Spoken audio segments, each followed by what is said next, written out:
El legislador pot establir diferències, pot establir restriccions a l'hora d'exercir els drets. No és que tinguin drets diferents,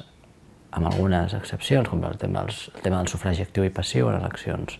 autonòmiques o estatals, però en general no és que tinguin drets diferents, sinó que el legislador, si vol, amb un cert marge, pot establir restriccions, exigències afegides si es tracta d'estrangers. Això fonamentalment es refereix a dos drets, que són dret al treball i dret a llibertat de circulació, però genera efectes en molts d'altres. El que implica, com a nivell de discurs jurídic i també de discurs polític, que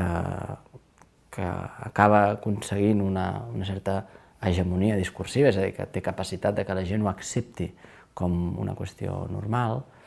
és que hi ha diferència, que els subjectes són diferents. Si tenen drets diferents és perquè són diferents. S'inverteix una mica la lògica, no és que siguin diferents i per això han de tenir drets diferents, sinó que primer el dret genera una diferència, tenen drets diferents i per tant la conclusió, i socialment s'acaba advertint d'aquesta manera, la conclusió és que tenen drets diferents perquè són diferents. I aquí aquesta barrera és la barrera fonamental. És a dir, hi ha una barrera de trencar l'equiparació com a éssers humans entre uns i altres i una normalització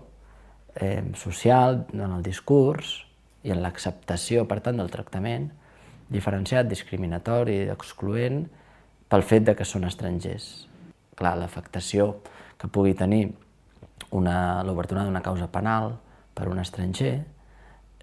doncs, primer, si està en situació irregular, determinarà la impossibilitat que es pugui regularitzar, si té algun tipus d'antecedent penal. Per tant, ja situes fora de la possibilitat de la possible regularització. Si és una persona que està amb autorització per residir, treballa, està en situació de regularitat, una causa penal que condueixi a una sentència pot determinar la seva expulsió en funció del tipus de delicte que es tracti i el tipus de pena que s'imposi, però pot determinar també la seva expulsió. I després té altres aspectes com, per exemple, la qüestió de la concepció de l'arrelament. Per exemple, en casos de determinar una presó provisional, abans de la sentència en un procés, és molt més habitual, gairebé és automàtic, quan es tracta d'una persona estrangera. Si està en situació irregular, gairebé automàtic, si està en situació irregular, fins i tot també, perquè es posa en qüestió el seu arrelament i, per tant, es considera que és major el risc de fuga, per exemple. Això genera també un tractament diferenciat en el propi procés penal, malgrat el procés sigui igual en el cas que sigui una persona de nacionalitat espanyola o no. L'afectació que li pot generar a un procés judicial, processament, i si a sobre hi ha empresonament, pots imaginar que si ja és difícil renovar permisos en condicions mitjanament normals, això esdevé gairebé impossible en el marc d'un procés d'aquest tipus. Aleshores, després del procés, la persona està en situació irregular i, com no hi ha mecanismes més enllà de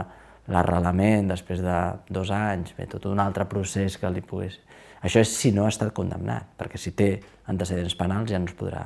acollir l'arrelament. Si no ha estat condemnat, hauria de romandre aquí durant 2 anys en situació irregular, o 3, depèn, hi ha 2 línies d'arrelament,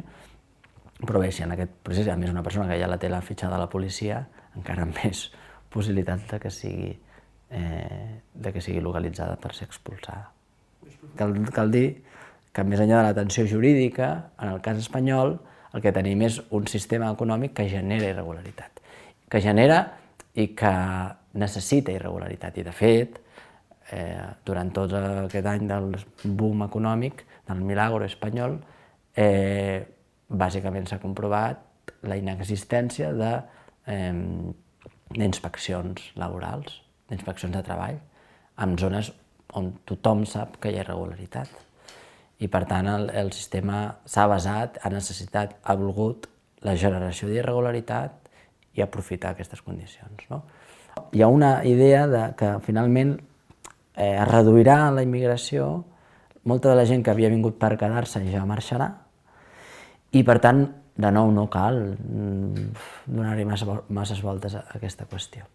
El problema que hi ha allà és que no és una qüestió que tingui a veure amb l'estrangeria, és una qüestió que té a veure amb... és una qüestió política, de model de convivència, de model de desenvolupament i com les diferents persones que formen part d'aquest espai s'incorporen, quines són les vies de participació, de diàleg, des d'on s'estableix, i això no s'ha obert, i és un debat que començava a obrir-se i que valdria la pena que hi continuéssim, perquè a més ens adonarem molt aviat que molta de la gent, fins i tot en situacions molt extremes, ha vingut per quedar-se i està aquí, o eventualment podrà emigrar, com podem emigrar nosaltres temporalment a no sé lloc, però el nostre lloc de tornada serà aquest, si és que tornem. Els darrers 30-40 anys de l'existència dels estats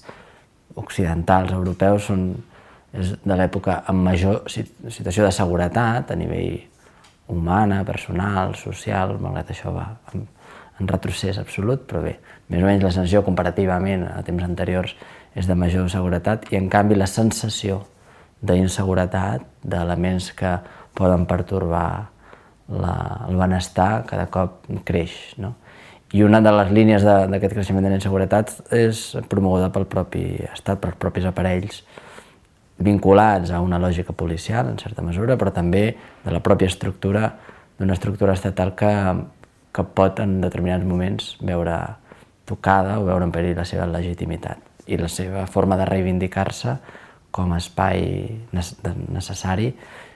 entre d'altres, té a veure amb generar clima d'inseguretat i, per tant, demostrar que la resposta només la pot donar l'Estat i en alguns casos només pot ser des del punt de vista del control, de la criminalització, de la persecució de determinats sectors de la població. Si tu poses en relació l'estrangeria amb la lògica securitària i especialment vinculada al terrorisme, que és un dels... i de la inseguretat ciutadana també. Fixeu-vos que el terrorisme és com elevat a l'extrem, però les lògiques d'inseguretat ciutadana, que si les bandes albano-kosovaris, que no se sap ben bé ni què són un albano-kosovar, perquè són dues regions diferents, però no saps ben bé si és que allà hi ha una espècie de síntesi, en fi. Doncs bé, entre inseguretat ciutadana i terrorisme i estrangeria és un còctel especialment útil per la relegitimació de l'aparell estatal. Aleshores, en qualsevol context on es doni situació de terrorisme o d'inseguretat ciutadana i ho puguis vincular a l'estrangeria, és una de les sortides, jo crec, actualment en un moment de deslegitimació accelerada dels aparells estatals, doncs de molt fàcil utilització. I no és nou, això s'ha donat sempre. Als anys 70, en la crisi dels anys 70, hi ha algunes anàlisis molt interessants, i concretament a Alemanya, en com, en un context de crisi econòmica, es reforçaven les lògiques securitàries i repressives estatals. Hi ha una disminució de drets socials, hi ha una disminució dels àmbits de legitimació de l'Estat per allò que fa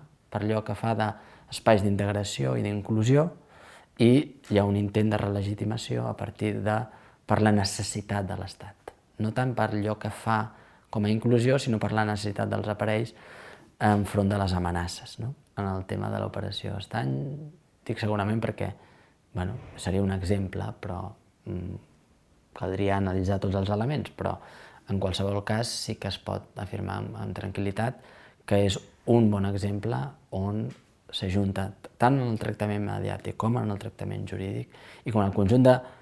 presumpcions que apareixen en el procés que estan vinculades a aquesta lògica. La lògica que es basa en la necessitat de seguir marcant